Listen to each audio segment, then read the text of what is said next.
Hello दोस्तों, कैसे हैं आप सभी। और आप सभी का स्वागत है अपने इस लेक्चर सीरीज के अगले अध्याय में। और हम पढ़ रहे थे पॉलिटी का भाग 8, और जिसमें हम पढ़ रहे थे ऐतिहासिक पृष्ठभूमि। और ऐतिहासिक पृष्ठभूमि के हमने कुछ टॉपिक देख लिए थे। इसके साथ ही अगला टॉपिक है वो है 1784 का पीट्स इंडिया एक्ट। देखो बच्चों, जब 1773 में रेगुलेटिंग एक्ट बना, उसकी कमियों को दूर करने के लिए 1781 में एक एक्ट ऑफ सेटलमेंट भी हुआ।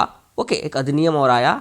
और इसके बाद एक अन्य महत्वपूर्ण जो अधिनियम है वो पीट्स इंडिया एक्ट, 1784 में पीट्स इंडिया एक्ट। इसके कुछ विशेषताएं हैं। वो विशेषताएं कौन सी है जो हमारे एग्जाम्स में अक्सर पूछे जाते हैं। तो यूपीएससी के लिए भी अगर बात करें तो यहाँ पर स्टेटमेंट वाइज क्वेश्चन को ध्यान रखना बहुत जरूरी है बच्चों। ओके, तो क्या हुआ पीट्स इंडिया एक्ट में, इसकी विशेषताएं किस तरीके से काम करती है। तो इसमें क्या हुआ कि जो राजनीतिक और वाणिज्यिक यानी जो फाइनेंशियल और पॉलिटिकल कार्य थे उनको पृथक कर दिया गया, उनको अलग अलग कर दिया गया।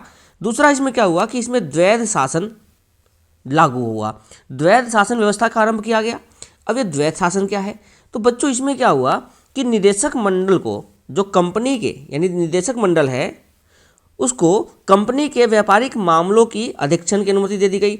यानी निदेशक मंडल केवल और केवल व्यापारिक मामलों का ही अध्यक्षण कर सकते थे। इसी तरीके से जो लेकिन राजनीतिक मामले हैं, तो व्यापारिक मामले किसके पास चला गया, तो व्यापारिक मामले चला गया बच्चों निदेशक मंडल के पास। और राजनीतिक मामला कहाँ चला गया, तो राजनीतिक मामला चला गया बोर्ड ऑफ कंट्रोल के पास। ओके, इससे को हम द्वैध शासन कहते हैं। तो व्यापारिक मंडल निदेशक मंडल के पास, राजनीतिक मामले बोर्ड ऑफ कंट्रोल के पास। और 1784 का पीट्स इंडिया एक्ट इन दो कारणों से भी महत्वपूर्ण रहा कि पहला कारण ये है, भारत में कंपनी के अधीन क्षेत्र को ब्रिटिश आधिपत्य का क्षेत्र कहा गया। तो पेपर में क्वेश्चन पूछ लेता है कि कौन से एक्ट के तहत ब्रिटिश आधिपत्य का क्षेत्र कहा जाता है। तो बच्चों याद रखना 1784 का पीट्स इंडिया एक्ट। इसी तरीके से एक और सवाल बन सकता है कि दो कारण में से पहला कारण ये है तो दूसरा कारण क्या है, तो ब्रिटिश सरकार को भारत में कंपनी के कार्यों और उसके प्रशासन का पूर्ण नियंत्रण प्रदान किया गया। यानी ब्रिटिश सरकार को भारत के कंपनी के कार्यों और इसके प्रशासन पर पूर्ण नियंत्रण की शक्ति प्रदान की गई। ये दो कारणों से भी पीट्स इंडिया एक्ट हमारे इम्पोर्टेंट है। इसी पीट्स इंडिया एक्ट के बाद एक और आया 1786 का अधिनियम। इस अधिनियम में जब लॉर्ड कॉर्नवालिस को 1786 में जब लॉर्ड कॉर्नवालिस को बंगाल का गवर्नर जनरल नियुक्त किया गया, तो उसने यह पद स्वीकार करने के लिए दो शर्त रखी। वो शर्त कौन सी थी, पहला शर्त था कि उसे विशेष मामलों में अपने कंपनी के काउंसलिंग के निर्णयों की अधिभावी करने और न मानने का अधिकार प्राप्त हो। यानी वो कहता है कि मेरी पहली शर्त ये है कि जो विशेष मामले हैं उसमें काउंसलिंग के निर्णय की अधिभावी, मतलब उनके जो अपने मत है उनको स्वीकार करने की और किसी और अधिकार को न मानने की शक्ति प्रदान की जाए। दूसरा क्या हुआ, उसे सेनापति और कमांडर इन चीफ का पद भी दिया जाए। ये उसकी दो शर्तें थी जब लॉर्ड कॉर्नवालिस क्या बने थे, बंगाल के गवर्नर जनरल बने थे। इसी के शर्त को देखते हुए आगे बना 1793 का चार्टर एक्ट। 1793 का चार्टर एक्ट। इस एक्ट में भी कुछ बातें हैं जो 1786 से रिलेटेड है। वो क्या है, सभी शर्तें, जो भी शर्तें दो शर्तें रखी थी, तो जो भी दो शर्तें थी वो गवर्नर जनरल और प्रेसिडेंसियों के गवर्नर तक विस्तृत कर दिया गया।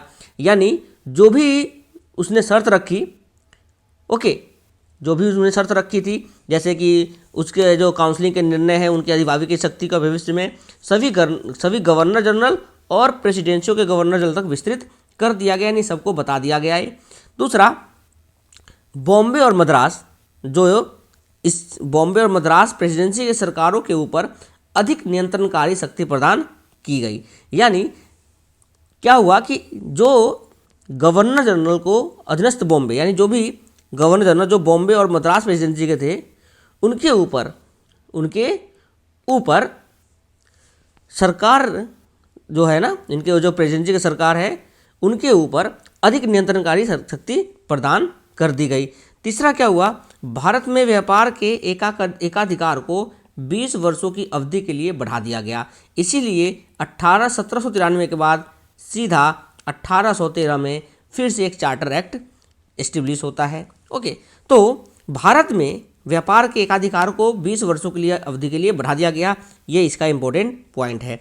तीसरा आता है बोर्ड ऑफ कंट्रोल के सदस्य और उनके कर्मचारियों को भारतीय राजस्व से ही भुगतान किया जाए, यानी ये भी इम्पोर्टेंट पॉइंट है। बोर्ड ऑफ कंट्रोल और उसके सदस्य और उनके कर्मचारियों को भारतीय राजस्व से ही क्या किया जाए, भुगतान किया जाए। कमांडर इन चीफ और गवर्नर जनरल काउंसिल के सदस्य होने की अनिवार्यता समाप्त कर दी गई, यानी ये कहा गया कि कमांडर इन चीफ के गवर्नर जनरल काउंसिल के सदस्य होने की जो अनिवार्यता थी वो समाप्त कर दी गई, बशर्ते कि उसे उसी रूप में नियुक्त किया गया हो। जो अनिवार्यता थी वो समाप्त कर दिया गया, लेकिन ये था कि अगर उसे उस पद पर नियुक्त किया गया है, तब वो रहेगा, अदरवाइज उसकी अनिवार्यता समाप्त कर दी गई। तो हमने देखा कि किस तरीके से दिल्ली जो ऐतिहासिक पृष्ठभूमि है हमारे पॉलिटी का, वो धीरे धीरे किस तरीके से राजनीतिक और कानूनी मामलों में आते जा रहे हैं। तो 1793 का चार्टर एक्ट हमने पढ़ लिया। इसमें सवाल बच्चों स्टेटमेंट बेस्ड आ सकते हैं, क्वेश्चन पूछ सकता है, ओके, कि बोर्ड ऑफ कंट्रोल के सदस्य और उनके कर्मचारियों को भारतीय राजस्व से ही भुगतान दिया जाना चाहिए, कौन से चार्टर एक्ट का था। तो इस तरीके से सवाल पूछ सकता है। अनिवार्यता कब समाप्त कर दी गई, 1793 के चार्टर एक्ट में। ये ऐसे सवाल है आपके एग्जाम में पूछे जा सकते हैं। ऐसे ही वीडियो के लिए हमें लाइक, शेयर और सब्सक्राइब जरूर करें। अगर ये वीडियो आपको अच्छा लगता हो तो अपने दोस्तों के बीच भी इसे शेयर करें। धन्यवाद आप सभी का।